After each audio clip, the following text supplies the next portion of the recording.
देखिए अब हम कुछ आईपीसी नाम के एग्जांपल देख लेते हैं जो कि बोर्ड एग्जाम के लिए बहुत ही इंपॉर्टेंट है। सबसे पहले बात करते हैं हम एग्जांपल नंबर 1 अर्थात CH3COOH।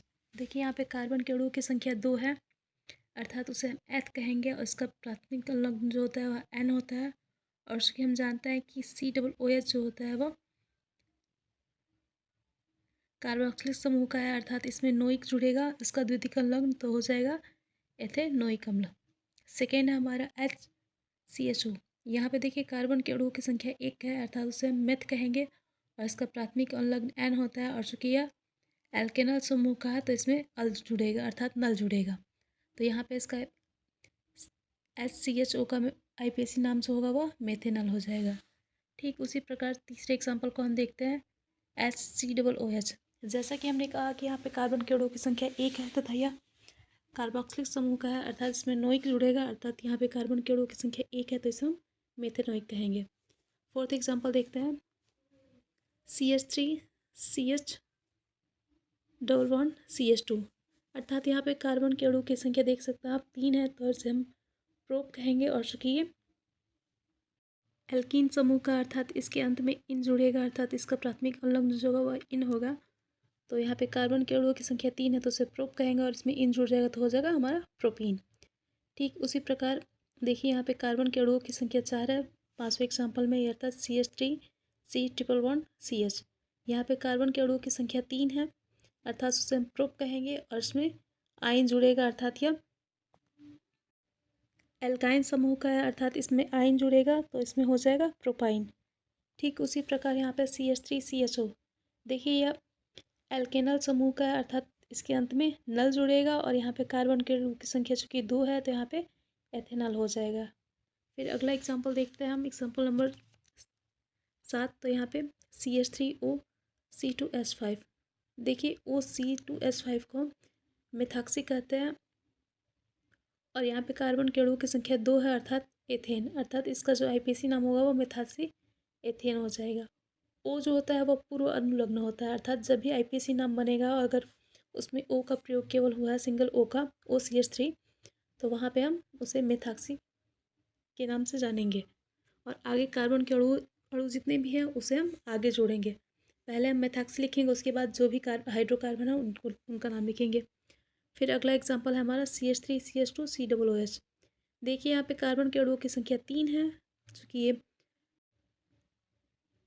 एल्केनोइक समूह का है अर्थात इसमें हम ओइक जोड़ेंगे अर्थात यहाँ पे कार्बन के अणुओं की संख्या 3 है तो इसे हम प्रोपेनोइक अम्ल कहेंगे या प्रोपेनोइक कहेंगे।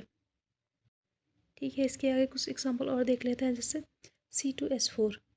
देखिए यहाँ पे कार्बन के अणुओं की संख्या 2 है अर्थात एथ होगा और चूंकि यह एल्किन समूह का है अर्थात इसमें इन जुड़ेगा तो C2H4 का जो आईपीसी नाम होगा वह एथीन हो जाएगा। फिर अगले एग्जाम्पल की बात करते हैं हम C2H5OH। देखिए यहाँ पे अल्कोहल समूह जुड़ा हुआ है अर्थात इसका द्वितीयक संलग्न जो होगा वो आल हो जाएगा और चूंकि यहाँ पे कार्बन के अणुओं की संख्या जो है 2 है अर्थात मेथेनॉल C2H5OH को हम मेथेनॉल कहेंगे। ठीक इसी प्रकार अगला एग्जाम्पल देखते हैं हम CH3CH2COCH2CH3 अर्थात देखिए यहाँ पे कीटोन समूह जुड़ा हुआ है और यह कीटोन जो है वह तीसरे कार्बन के साथ जुड़ा हुआ है चूँकि देख सकते हैं आप तो इसलिए इसे हम 3 और यहाँ पे हाइड्रोकार्बन मतलब कार्बन के अणुओं की संख्या 5 है अर्थात पेंट हो जाएगा और चूँकि हम जानते हैं कि यह कीटोन समूह का तो पेंटेनोन अर्थात CH3CH2CO CH2CH3 का आईपीसी नाम होगा वह 3 पेंटेनोन होगा। ठीक इस प्रकार हम अगले एग्जाम्पल में देखते हैं। देखिए यहाँ पे फोर्थ जो है CH3 है और एक C है अर्थात यहाँ पे 2 डाई मेथिल प्रोपेन है। फिर बात करते हैं हम अगले एग्जाम्पल CH3CH यहाँ पे सिंगल बॉन्ड CHO जुड़ा हुआ है तथा CH3 अर्थात दिए गए एग्जाम्पल में यहाँ पे एल्केनल समूह जुड़ा हुआ है तो इसका द्वितीयक संलग्न जो होता है वह अल जुड़ जाएगा अर्थात नल हो जाएगा और उसके अलावा यहाँ पे 2 मेथिल प्रोपेनल या इसे हम इसमें से हम देखेंगे कि यहाँ पे 2 कार्बन के साथ CHO अर्थात एल्केनल समूह जुड़ा है तथा दूसरे कार्बन के साथ ही मेथिल जुड़ा हुआ है अर्थात यहाँ पे हम उसे 2 मेथिल प्रोपेनल कहेंगे। अब हम कुछ अन्य एग्जाम्पल द्वारा समझते हैं जहाँ पे दो या दो से अधिक क्रियात्मक समूह जुड़े हो। देखिए यहाँ पे CH3, CH, CH2, CH, CHO, यहाँ पे देखिए 3 क्रियात्मक समूह जुड़े हुए हैं। पहला तो एल्डिहाइड समूह है CHO, दूसरा CH3 अर्थात मेथिल समूह है, और तीसरा बीयर अर्थात हेलो एल्कन समूह जुड़ा हुआ है। तो चूँकि हमने इससे पहले IPSC नाम जब भी बताया था तो हमने आपको बताया था कि जब भी क्रियात्मक समूह अगर कोई भी हो उसके साथ यदि हेलो एल्कन समूह जुड़ा हुआ है अर्थात ब्रोमो, क्लोरो, फ्लोरो या आयोडो, इन चारों में से कोई भी तत्व जुड़ा हुआ है तो उसका IPSC नाम सबसे पहले बनाएंगे। तो इसका हो जाएगा यहाँ पे चूँकि Br अर्थात ब्रोमीन जुड़ा है जिसे हम ब्रोमो IPSC बनाते समय ब्रोमो लिखेंगे, और यह कितने कार्बन मतलब कितने नंबर कार्बन से जुड़ा है तो चौथे नंबर अर्थात 4 ब्रोमो हो जाएगा। यहाँ पे देखिए दूसरा क्रियात्मक समूह मेथिल है, यह कार्बन के दूसरे अणु से जुड़ा है अर्थात इसका IPSC नाम बनाते समय हम 2 मेथिल कर देंगे, और चूँकि यहाँ पे कार्बनों की संख्या जो है 5 है अर्थात पेंट हो जाएगा, और यहाँ पे एल्केनाल समूह जुड़ा है अर्थात अंत में नल जुड़ेगा, इसका प्राथमिक अलग N होता है अर्थात 4 ब्रोमो 2 मेथिल पेंटेनल। दिया गया जो संरचना है उसका IPSC नाम हो जाएगा। अब अगले एग्जाम्पल के बारे में हम बात करते हैं।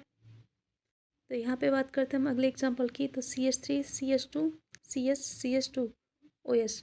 देखिए यहाँ पे दो क्रियात्मक समूह है, पहला तो अल्कोहल है और दूसरा मेथिल। तो यहाँ पे सबसे पहले बात करते हैं मेथिल की। तो देखिए यहाँ पे मेथिल दूसरे नंबर कार्बन से जुड़ा है अर्थात IPSC नाम बनाते समय 2 मेथिल हो जाएगा, और यहाँ पे चूँकि कार्बन के अणुओं की संख्या 4 है अर्थात ब्यूट हो जाएगा, और इसमें अल्कोहल समूह जुड़ा है तो अल्कोहल समूह का प्राथमिक अम्ल जो होता है N होता है अर्थात ब्यूटेन हो जाएगा, और इसके साथ आल जुड़ेगा अर्थात ब्यूटेनॉल। अर्थात दिए गए संरचना का जो IPSC नाम होगा वह 2 मेथिल 1 ब्यूटेनॉल होगा। आप 1 लिखना आवश्यक नहीं कि आप 1 लिखें, 1 आप हटा सकते हैं, यहाँ पे ब्यूटेनॉल लिख सकते हैं।